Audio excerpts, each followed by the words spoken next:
A year ago, I picked up a pencil, some pens, and some watercolours and started on my urban sketching journey. In this video, I'm going to look back at the last 12 months and see what I've learnt. Be sure to stick around to the end for my top 5 tips for urban sketching. Hey, here I am and welcome back. I'm quite excited because I'm here in my new studio. I know I've been moving around all over the place. I was in my living room in my old flat, then I was in my living room in my new flat. But now I have this room, well, just the corner of the room at the moment, but it will be the whole room. So I finally have a place where I can sit and I can focus. So I'm very happy about that. Today's video is going to be a reflective video. It has been a year since I bought my first watercolors. So I thought it might be a nice idea to talk to you about what I have learned in my first year of watercoloring and urban sketching. A year ago in April 2024, I picked up my first watercolor set and sketchbook and decided to give urban sketching a go. I didn't really know what urban sketching was and I didn't really know if I'd be any good at it. I didn't really know anything at the time. Over a year ago, I had seen one of my friends from university had posted a series of 3 little houses that she had painted and that she had put up on her wall. So I messaged her because I was looking for a hobby, something to do in my free time. I wanted something to keep me off my phone, something to focus on. I thought this could be a good option. So I sent her a message and I was like, hey Liz, what did you do? How did you get into this? What do I need, basically? So she told me a couple of YouTubers to follow and some materials that I would need to buy. So I started watching these YouTubers. I quite enjoyed people painting and talking about what they were doing. I just found it really relaxing. And then the more I watched, the more channels got recommended to me. Now the difference between sketching and urban sketching and painting and sketching. Urban sketching technically needs to be done plein air. It needs to be outside in front of whatever it is you're sketching. I didn't know that when I started. I didn't even know that from the YouTubers. So there you go. That's what makes the difference. And I think that's what makes the picture more interesting as well, that you've done it outside. Anyway, so I was watching these YouTube channels and then I thought, you know what? I think I could probably do that. I'll give it a go. I was always quite artistic at school. So the last time I drew something, I would have probably been 16. I'm much older now.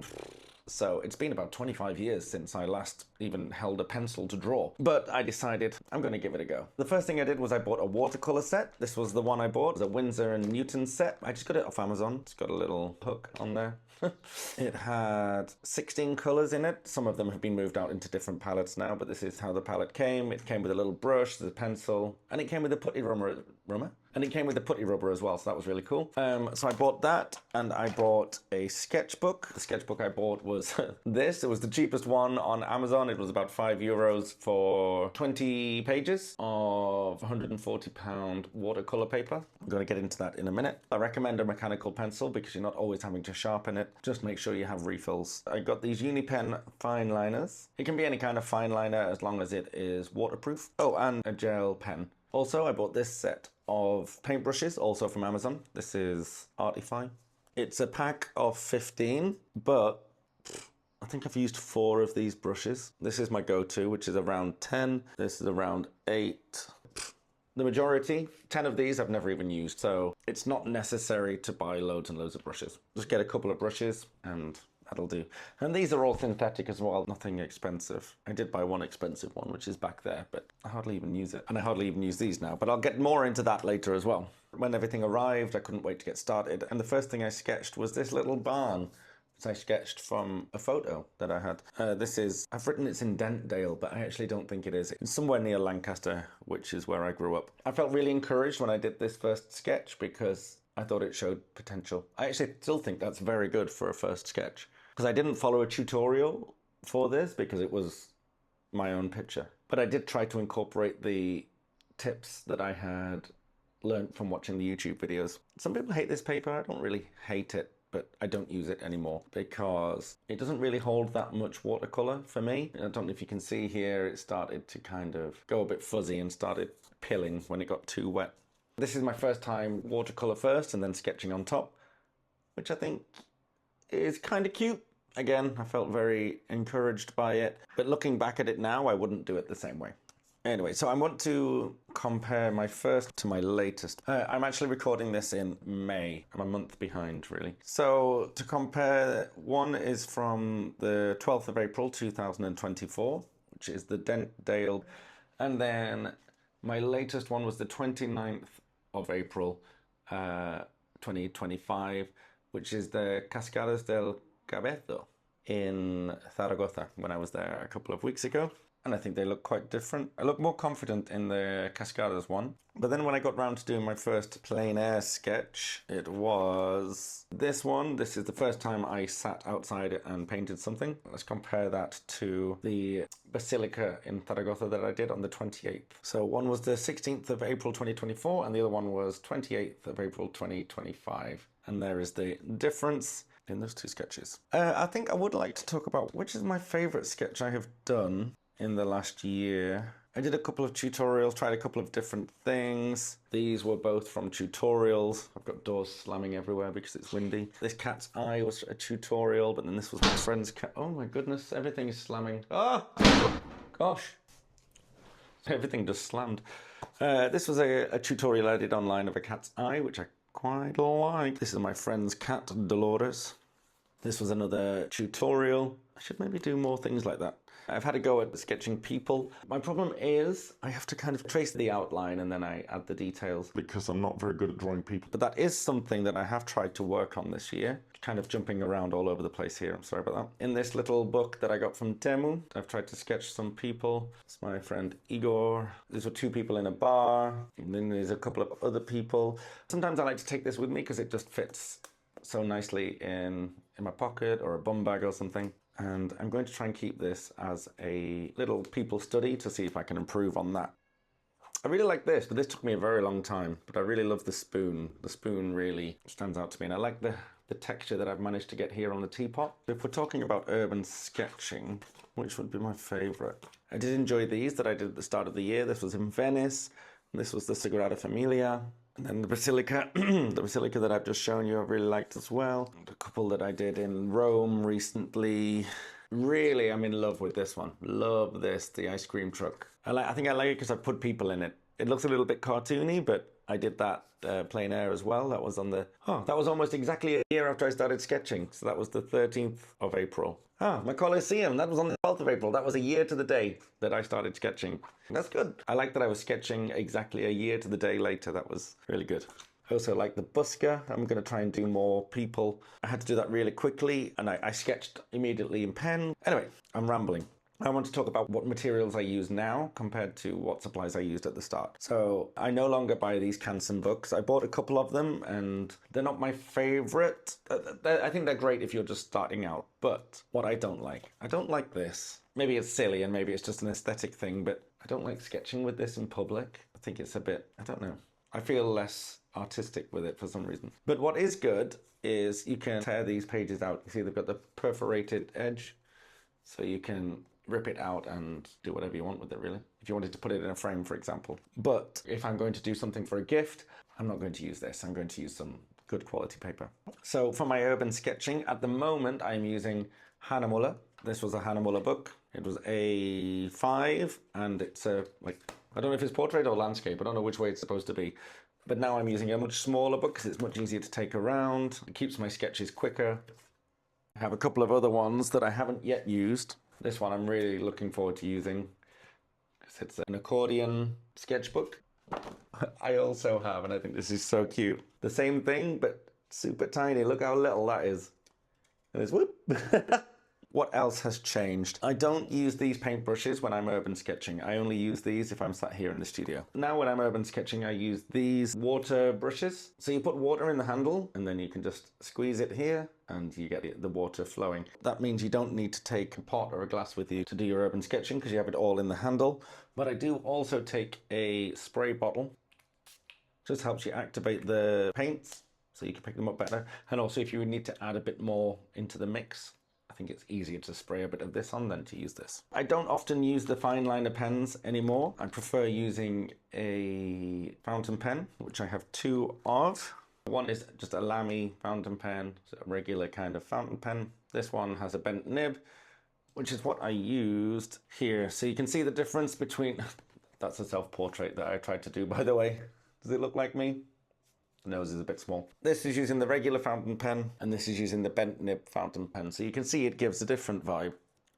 What else? I don't use this palette anymore because it is plastic. What I do use, I got myself a bulldog clip, which has a magnet on it. If I'm sketching, I can put this on top of my page. And I bought this inexpensive on Amazon as well. Most of my Winsor & Newton colours are in there, and because it's metal and it's magnetic, it just sits on there like that.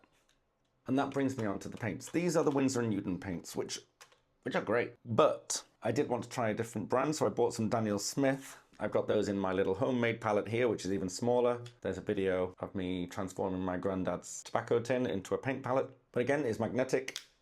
These Daniel Smith colours are much more vibrant. You need much less of them to make a lot of colour. And they mix together really well. They make some really nice colours. But again, not necessarily super important if you're going to be painting in a book, I don't think. So I'm going to finish by giving you some tips from the lessons that I have learned this year. Number one, buy a stool. There's not always going to be a seat where you want to be sketching. If you've seen my Venice video, you'll know that I couldn't find anywhere to sit, and it was really annoying because the best view, there was nowhere for me to sit. So I got this one. I got this from Decathlon, but you can get them on Amazon or wherever. It was about €5 or €6. Pulls out and I can sit on it. The only issue with this is, look at the size of it. It doesn't fit in a bag, but it does have this little handy strap, so, you know, I can carry it like that. But it is really useful. Do yourself a favor. Buy yourself a stool. Second, this is something I've still yet to do myself. Get something to lean on. Because if you've seen my Rome video, I was struggling and I had this on I had everything on my knee like this. I don't know if it's the paint's fault, if it's the palette's fault, or if it's my fault. I don't know. Oh no. And everything just fell off all over the place all the time. So do yourself a favor, get like just a clipboard or a thin plank of wood, so you can have that on your knee and it's almost like having a table. Number 3, don't compare yourself to anybody else. I've led a couple of sketching workshops lately, and a common theme is people saying, I can't draw. And I'm like, well, who's told you can't draw? It's one of the most basic things we do as children. We start drawing, and nobody tells you that you can't draw as a child. So I think it's as you grow up, you see other people who can draw better than you and you compare yourself to them. So really, please try not to compare yourself to other people. Just do it your way. You just need to trust the process, go with it, and in the end, that is your style. It doesn't need to be the same as somebody else. When I do the sketching workshops, everybody's picture looks slightly different. It's about capturing the energy and the vibe and the feeling. Number 4, every sketch will go through an ugly stage. If you're urban sketching, people often stop and look at what you're sketching, and they will stop at the worst moments when it looks like you have no idea what you're doing. But trust the process. Every sketch has an ugly stage, but it will all turn out in the end. So don't worry, just fight through the ugly stage and believe in yourself. Number 5, try new things. Try different locations. Try and sketch things that you wouldn't normally do. This is something that I've had to do myself. For example, look, I went to Madrid and I sketched a very famous landmark. Another famous landmark. Another famous landmark. Well, this is kind of famous in Ambleside. This is the boathouse. A lot of people have painted this before. This, maybe not so famous. Maybe you don't know where this town is. I can't even remember. Gelida, which is about an hour away from Barcelona. And I like this one because maybe there's not so many sketches of this.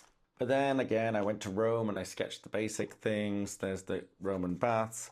There's the Colosseum. The next day I thought, no, I don't want to sketch the same things that everybody else sketches. When, you know, there's pictures for that, and there's probably people who can do it much better than me. Shouldn't compare myself though, but still. So the next day, I painted an ice cream truck and a busker. Not the usual places anymore. Yeah, so sketch new things, sketch a random street. You'll be surprised. That ice cream truck is one of my favourite sketches I've ever done, and I probably would never have thought to do that if I hadn't got bored of sketching the regular things. Number 6. This kind of goes hand in hand with don't compare yourself and trust the process. Energy is more important than precision.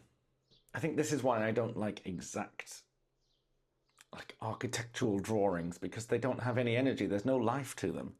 Here, I only did this one quickly. It's not precise at all. I've got some people in here that if I showed this to them, they would probably be very upset that this is how I thought they looked.